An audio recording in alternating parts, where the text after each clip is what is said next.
The dollar just did something quiet, no headlines, no dramatic crashes, no panic in the markets.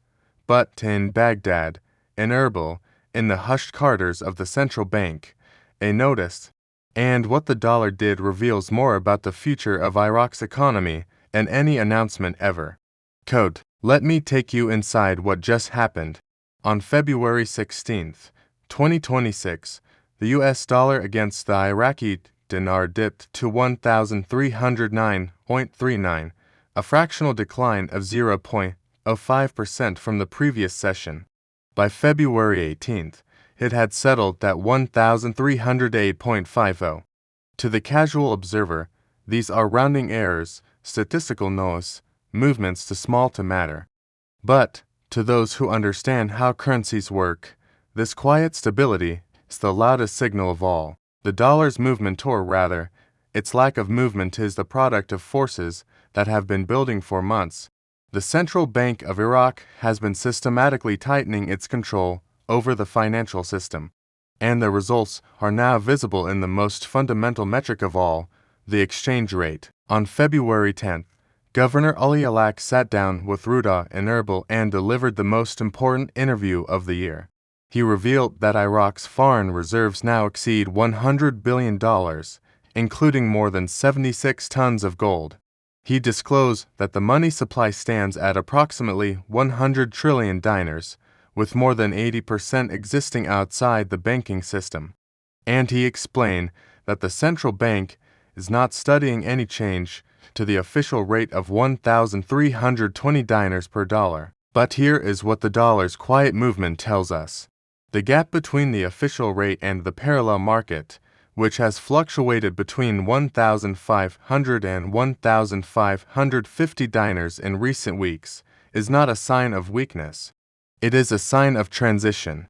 The parallel market is the release valve for pressures that the official system is not yet equipped to handle. And as the official system strengthens, the parallel market's importance diminishes. On February 5, Governor Alaq met with U.S. Chargé d'Affaires Joshua Harris in Baghdad. They discussed dollar sales, banking reforms, and ongoing cooperation. Harris praised the significant reform initiatives undertaken by the Central Bank of Iraq and affirmed the United States' full readiness to continue supporting the efforts of the Central Bank of Iraq, enabling it to achieve its goals in enhancing financial and monetary stability. This is the quiet work that stabilizes currencies, not dramatic announcements, but coordinated efforts between central banks and treasuries to ensure that the financial plumbing works. On February 9, in Erbil, Governor Alaq stood beside Prime Minister Masar Barzani and launched eSol, a unified electronic payment platform for the Kurdistan region. Alaq stated, "Everyone now understands that handling transactions with cash alongside complex economic demands is no longer sustainable. Establishing a secure and transparent electronic financial system is essential to restoring citizens' confidence in the banking sector." eSol allows citizens to pay government bills instantly through mobile applications, digital wallets, and partner banks. It operates 24 hours a day, 7 days a week, with no additional fees. This is the infrastructure that makes currency stability possible. When citizens can pay bills digitally, they hold less cash. When they hold less cash, the 80% outside banks begins to flow into the formal system. When that happens, the central bank's control over the money supply strengthens. On February 11, the Director General of the Iraqi General Customs Authority announced that the Kurdistan region has begun responding to the unification of customs tariffs with federal border crossing. This is the ASYCUDA system in action, the digital customs platform that tracks every import, calculates every duty, and closes every loophole that once allowed dollars to leak out of the country. The dollar's quiet movement is the result of these leaks being sealed. When dollars cannot flow out through unmonitored channels, the pressure on the exchange rate diminishes. When the pressure diminishes, the rate stabilizes. The Credit Bank of Iraq publishes official rates that reflect this stability.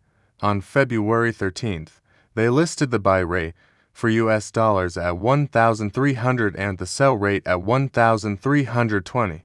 These are the numbers that matter for the formal economy. These are the rates that businesses use when they operate within the system. But the parallel market tells a different story. On February 17th, the dollar was trading around 1,500 dinars in street exchanges. This gap represents the premium that the shadow economy demands for operating outside the formal system. It is the cost of opacity, the price of evasion. Economist Manar al-Obeidi, head of the Iraq Future Foundation, attributed recent rises in the parallel market to increased demand from small traders importing non-food goods and services who lack access to official financial transfer channels. This is the friction of transition. These are the traders who have not yet adapted to the new system. On February 8th, hundreds of traders protested in Baghdad against the new customs tariffs, which in some cases reached 30%. They reported that container fees had surged from around 3 million dinars to as much as 14 million, and that infant milk fees rose from about 495,000 dinars to nearly 3 million. The protesters accuse influential groups of facilitating the release of goods in exchange for lower unofficial payments, calling it widespread corruption. Many traders are now considering routing their imports through the Kurdistan region, where fees are lower. This is the friction. This is the resistance. This is the old system fighting back against the new. But the government is not backing down. The Federal Supreme Court dismissed a legal challenge against the customs tariff decision, citing the absence of legitimate interest. The dollar's quiet movement is the market's acknowledgement that the government's resolve is real.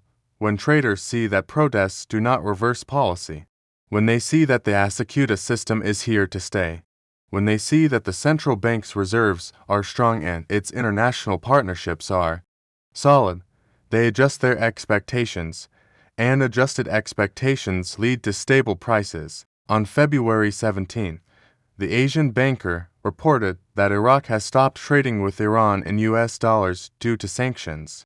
The central bank notified all banks in the country that using dollars with Iranian banks has been banned. Iraqi government spokesman Saad al-Hadathi stated, "While there are sanctions on Iran, it will be difficult to preserve the trade relations with Iran. New methods will be applied to ease the effects of the sanctions on trade." Al-Hadathi added, "This is enforcement. This is Iraq choosing compliance over complicity.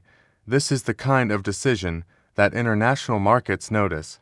The dollar's quiet movement is the sum of all these forces: the reserves, the reforms, the enforcement, the digital infrastructure, the international cooperation, the political will, all of it converging to create stability." Alaq explained the philosophy in his interview.